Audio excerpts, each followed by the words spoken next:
When my good friend Laura Chilcott asked me to speak on the subject of church as sanctuary, I was intrigued. I wondered where this line of inquiry would lead.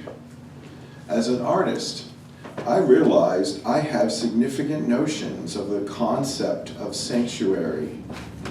Right now, I am reading a book entitled "And Man Created God" by an English author and BBC TV host, Ms. Selena O'Grady, who has extensively studied world history and the history of world religions, which is what this particular book is about.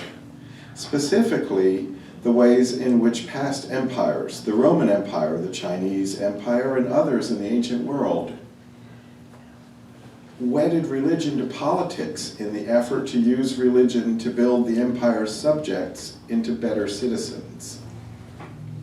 This is easier. More dedicated and loyal. I keep expecting Karl Marx to hop out of the pages of this book and declare, "Religion is the opium of the masses." But so far, this has not happened.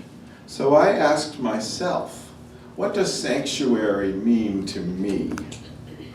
And I invite you to take a moment and visualize sanctuary for yourself. Feel free to close your eyes and see, hear, touch, and experience what a real sanctuary would be like.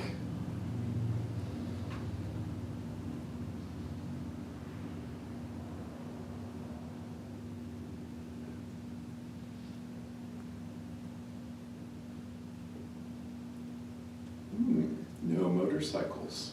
That's cool. Yes. Okay. For our service today, I chose to invoke sanctuary through the words that issued from the lips of Madonna. Not the Madonna, Mother of God, etc., but one Madonna Louise Ciccone, American songwriter and recording artist. Who needs the sun when the rain's so full of life? Who needs the sky when the ground is open wide? It's here in your arms I want to be buried. You are my sanctuary. Who needs a smile when a tear's so full of love? Who needs a home with the stars up above? It's here in your heart I want to be carried. You are my sanctuary. Who needs the light with the darkness in your eyes? Who needs to sleep with the stars in the sky? It's here in your soul I want to be married. You are my sanctuary. And the earth was void and empty, and darkness was upon the face of the earth. Is all of this pain so necessary? You are my sanctuary.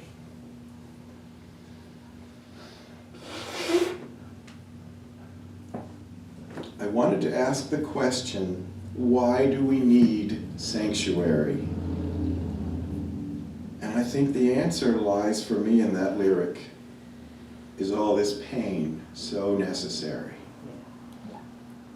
Sanctuary is the antidote.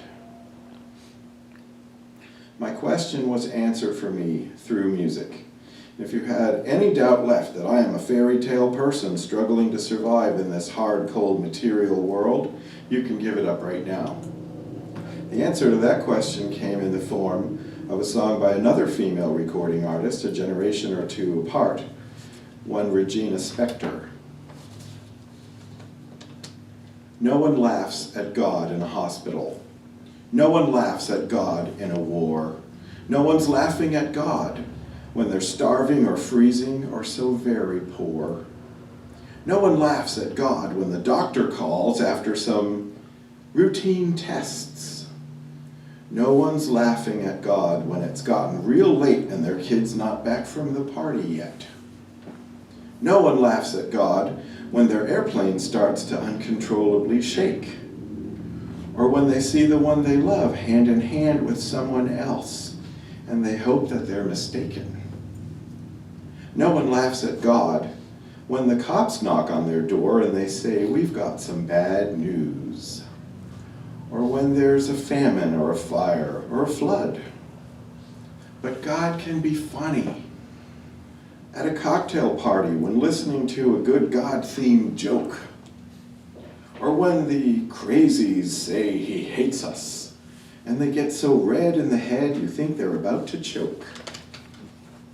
God can be funny when told he'll give you money if you just pray the right way, and when presented like a genie who does magic like Houdini, or grants wishes like Jiminy Cricket and Santa Claus.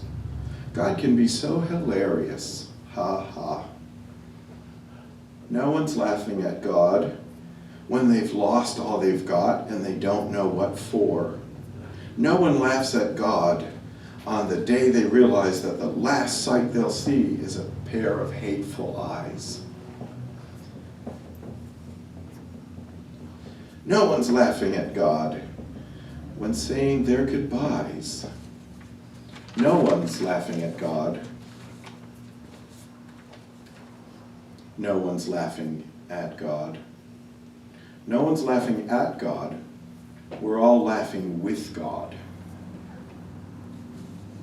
I had to share that today because lately it's been my favorite song, even though every time I hear it I want to cry. Who knew? Is all this pain so necessary? These artists have made me aware that the need to find sanctuary is a human need, felt by all of us, except maybe the sociopaths, and I will not speak for them. They're on their own. Sorry. That's the way it is. I decided to look deeper and seek a standard definition of sanctuary. Sanctuary, a holy place, specifically a church, temple, etc., a place of refuge or protection. Sanctuary, a sacred place, a place of worship, part of a church where the altar is placed, a place of protection to criminals, debtors, etc., shelter.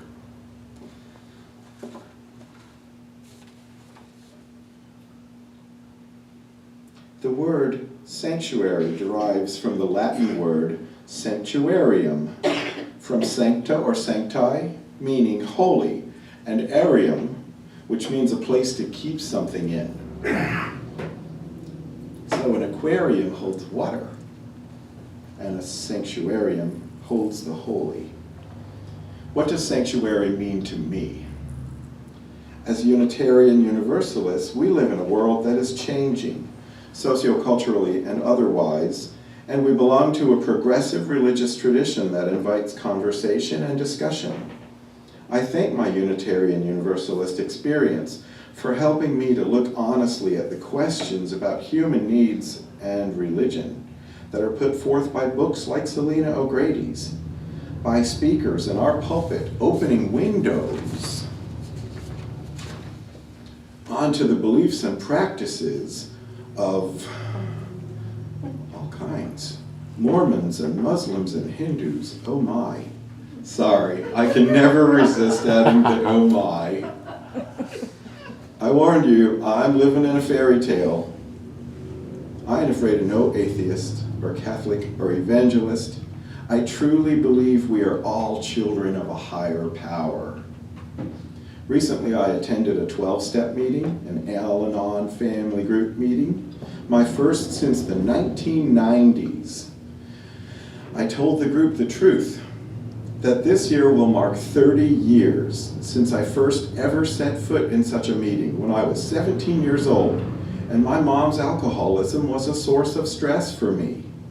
In the 5 years that followed, I learned the 12 steps by heart, and I used them daily as tools for successful living.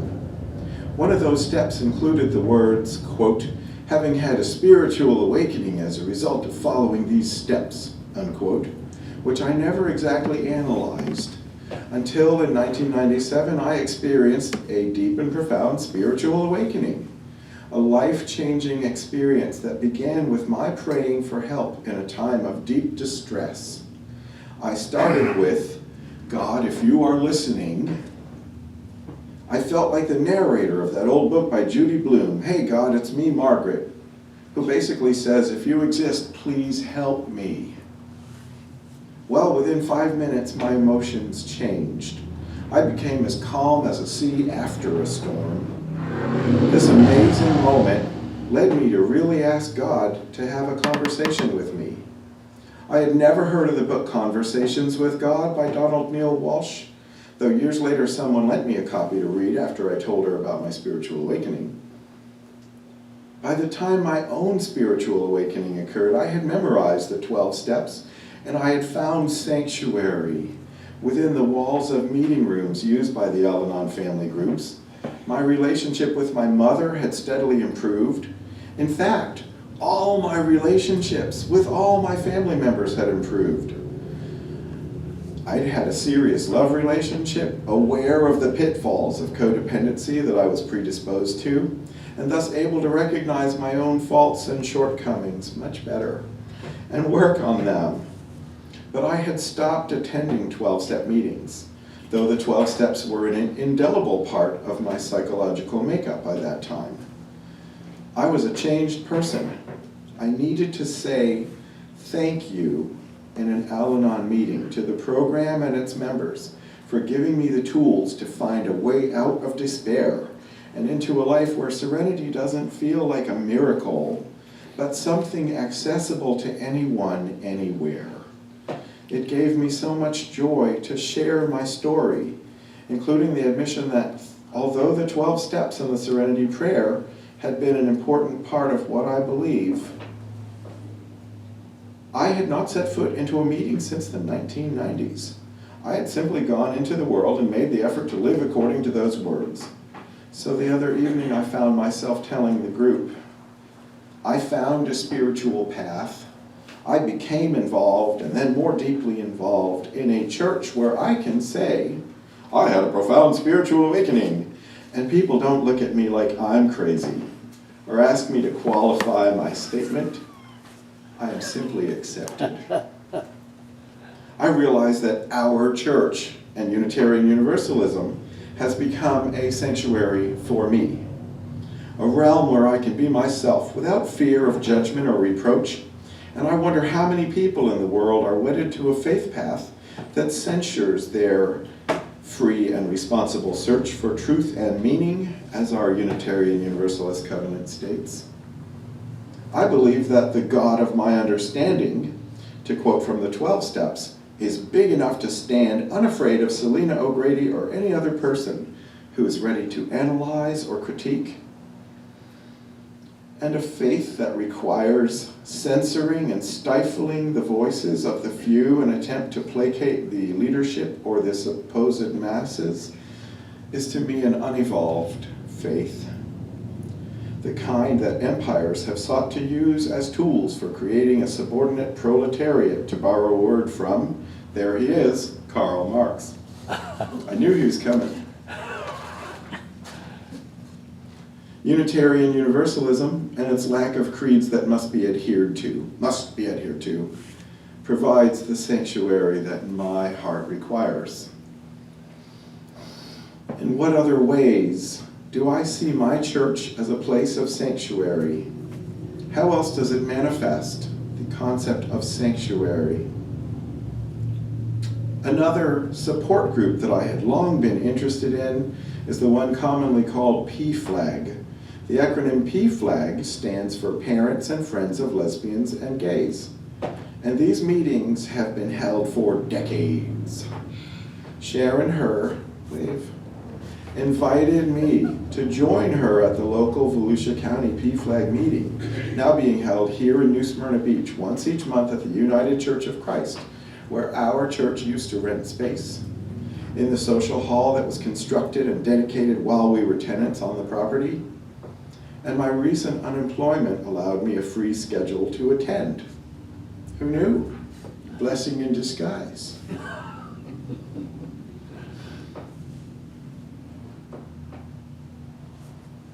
I have attended 2 meetings of PFLAG to date, in January and in February of this year. There's one Wednesday night coming right up. Group participants include some who have attended these meetings for decades. One lady said, "My gay son just turned 50 years old." And then she quickly added, "Don't tell anyone I said that. He likes that he can pass for younger." Yeah, whoops, and blowing the cover. As she spoke, I recounted all that has happened over the years. I too remember the days when a death from AIDS was a regular occurrence. I too remember when Don't Ask, Don't Tell was imposed upon members of the U.S. Armed Forces. I remember the Defense of Marriage Act filling the headlines. I recall all too well the pain of living in a culture where homophobia appeared to shape the world around me. And I too rejoiced in the repeal of both of the aforementioned efforts to curtail the civil rights that gay, lesbian, and bisexual people so desperately wanted. This woman and I are veterans of a culture war that rocked our nation. And sometimes it's really amazing to see how far we have come. But the future holds yet more opportunities to see Americans achieve real civil rights, the rights to life, liberty, and the pursuit of happiness,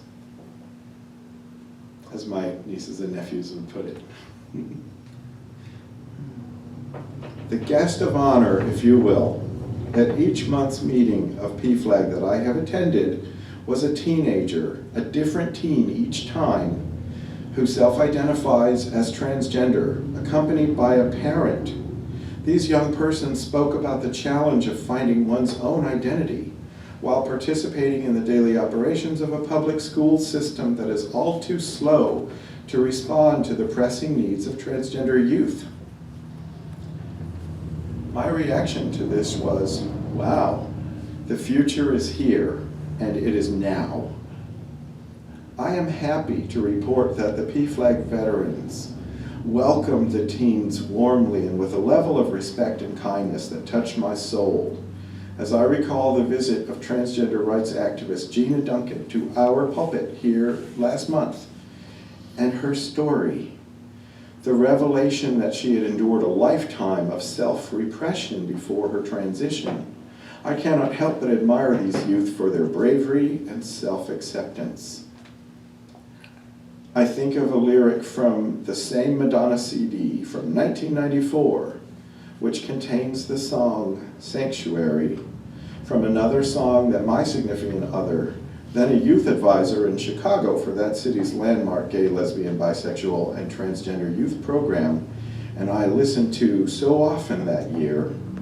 She was a big Madonna fan. Express yourself, don't repress yourself. It carries throughout the song like a mantra. Express yourself, don't repress yourself. I have to tell you that I believe our prayers for the future of America's GLBT youth are now being answered more than 20 years later. We wanted for them, as much as for ourselves, for a real sanctuary to exist. I would learn that Unitarian Universalists created the tradition of welcoming congregations to honor diversity by making our sacred spaces havens for GLBT people. This program empowers congregations. I am proud that our church has been a part of this process. We have been living up to our challenge to create a diverse community for spiritual growth, providing a spiritual home for those who seek acceptance and understanding. Thank you, Community Unitarian Universalist Church, for living up to that promise. Thank you for giving me sanctuary. Alongside the message of the 12 steps, the values of Unitarian Universalism, as expressed in our covenant, our traditions, our principles, and the example of the countless acts of love and care that I have witnessed since I first set foot in a Unitarian Universalist sanctuary, and I use that word lovingly, in the year 2000, have shaped my life. As I learned to wield these dependable tools to construct a frame of mind that has helped me find peace and spiritual connection. In these times of cultural change, I've found a certain moral bedrock that provides stability for building success in whatever ventures are to be undertaken next. If you recall, one definition of sanctuary involves protection from harm. Religions around the globe have created this kind of safe house for the persecuted since ancient times. Temples and sacred places have been a place of refuge where people besieged by vengeful pursuers have come to plead for their very survival. In fact, the word sanctuary, according to Encyclopedia Britannica, originally described a sacred place that often was a natural environment, such as a glade or patch of woods, where pagans found evidence of the presence of the divine, though eventually it came to include structures built to honor divinity in worship. I need hardly mention that modern-day pagans have found a kind of sanctuary within the structures of Unitarian Universalism that is difficult to find in Christian organizations which still tend to demonize pagans and paganism, and rarely exists at all outside of the pagan diaspora and our own UU movement. Thank you, Community UU Church, for making pagans welcome. Sanctuary as a place to be free from political persecution. This concept was familiar to those seeking refuge from harm for violations of taboos on the grounds of ancient Hawaiian temples or ancient pagan temples in the Mediterranean, where the meaning of our modern term political asylum originated. In the sanctuary or sacred space, a refugee, such as a runaway slave or out-of-favor politician, could seek asylum and survive the twists of fate. In the Roman Empire of the 4th century, bishops would be given the right to intercede on behalf of the persecuted. This tradition, which has come to be associated with the term the right of asylum, persisted and it spread throughout Europe. In Germanic kingdoms, fugitives were provided asylum on sacred ground until the authorities promised not to execute them for their supposed crimes. Later, under English common law, people accused of felonies could take refuge at a sanctuary for 40 days' time. During this period, the accused could choose between submitting to a trial or being banished from the kingdom, never to return without permission of the king. This practice is thought to have reduced the incidence of persons being put to death without trial.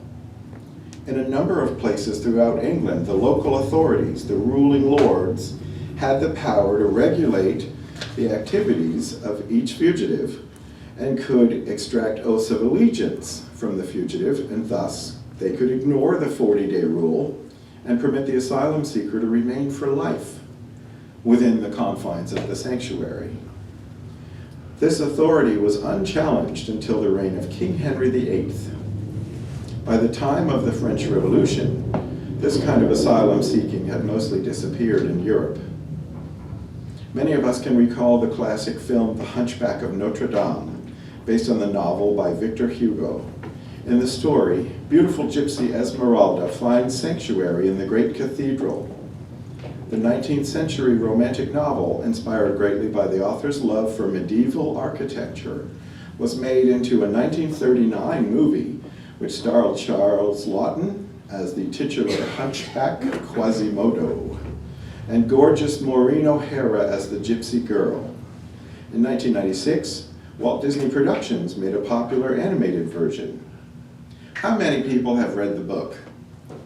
Raise your hand. 1, 2? 2 people, okay. It's a long book, isn't it? I discovered this in my research because I have never read it. I was like, wow, that's a long book. How many people have seen the film? At least one of the films. A lot more people. How is the ending different? In the novel, the gypsy girl is taken from safety and hanged. Imagine that. Maureen O'Hara would not have survived. This puts her in company with others whose requests for sanctuary have been denied or thwarted. Russian Tsar Nicholas II and his family, executed in Siberia after the nation's Triple Entente allies refused his request. Or the 937 Jews aboard the ship MS St. Louis in 1939, who were denied political asylum by Cuba, the United States, and Canada. Most had no choice but to return to Europe on the verge of World War II, where 227 of the passengers would die in Nazi concentration camps. In our American history, abolitionists granted sanctuary to runaway slaves. During the Vietnam War, both conscientious objectors and some AWOL soldiers, AWOL, sought sanctuary. In the 1980s, the sanctuary movement occurred, during which Central Americans were protected from deportation by hundreds of U.S. churches which united to prevent refugees being sent back to that war-torn region. And in recent years, the right of sanctuary has been invoked by numerous individuals in the U.S. and Canada who have been targeted for deportation for numerous reasons, particularly as a protest against immigration policies that strip refugees of their right to protest and sever them from their families. The stigmatization that could come from raiding churches is reported to be the reason that U.S. immigration authorities have backed off on cases where the individual was not deemed a threat to others' welfare. If you read the UU World magazine, published by our Unitarian Universalist Association, you may recall articles about UU churches which have participated in the new sanctuary movement, notably in Denver, Colorado, and Austin, Texas, where sanctuary seekers resisted deportation to Mexico and Guatemala, respectively. In Denver, Arturo Hernandez Garcia took sanctuary in the First Unitarian Society, a big stone church with a bathroom including a shower and a kitchen inside, for 9 months during 2014 and 2015, until he was reassured by authorities that he was not a priority deportee for immigration. His wife and 2 daughters, not facing deportation, were able to take him home after his extended stay. Mr. Garcia, a subcontractor in the construction industry, did maintenance projects for the church while residing in a basement room within the building. If you're wondering how this man became an illegal, he came to the U.S. on a tourist visa and applied for citizenship. The tourist visa expired, and he was informed that processing requests for U.S. citizenships for immigrants from Mexico has such a backlog that it's not uncommon for the applicants to wait 15 or 20 years for results. That's right, 15 to 20 years. Evidently, I need to apply for a job as a civil servant in the Citizenship Applications Department. I could help speed the plow. In Austin, Texas, Senior Minister Meg Barnhouse, another gifted singer-songwriter, you might remember me playing her music in our sacred space, found herself coming into her congregation's regular Board of Trustees meeting with a special circumstance: the request for sanctuary of Zulma Franco, a lesbian, undocumented immigrant from Guatemala who had fled her own country after her work as an activist for LGBT rights had produced threats to her life. Zulma and her partner had run a food truck in Austin, a city famous for the tasty offerings of its many food trucks, for 4 years, but now she was scheduled for a deportation hearing. The Board of Trustees at First Unitarian Universalist Church in Austin decided to provide Ms. Franco the sanctuary that she requested, and to bring as much attention to her case as possible by alerting the community and the media. They installed a shower in their church building. They were catching on. They became activists. 50 people, including Reverend Barnhouse and other ministers from the church, accompanied Ms. Franco to a meeting with immigration officials in San Antonio, where a large media presence waited for them. Ms. Franco and her new attorney were provided paperwork to fill out for her citizenship application. She had learned that her previous attorney had botched her initial paperwork, and she was then informed that she would be granted a stay of deportation. The immigration agent told her, quote, "People all the way to Washington know about this case."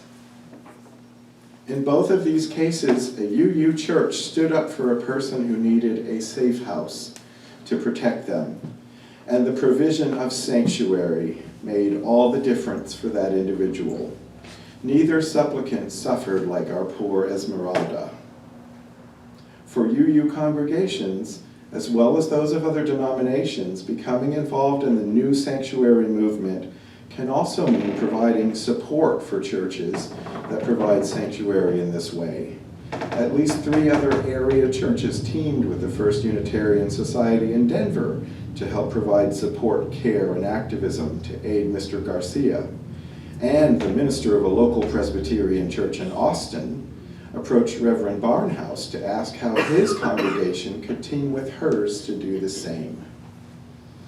I am inspired knowing that Unitarian Universalists continue to find ways to make sanctuary more than just a notion in our congregations. A sanctuary can be a refuge from the ills of the world. Let's keep making this concept real in our lives.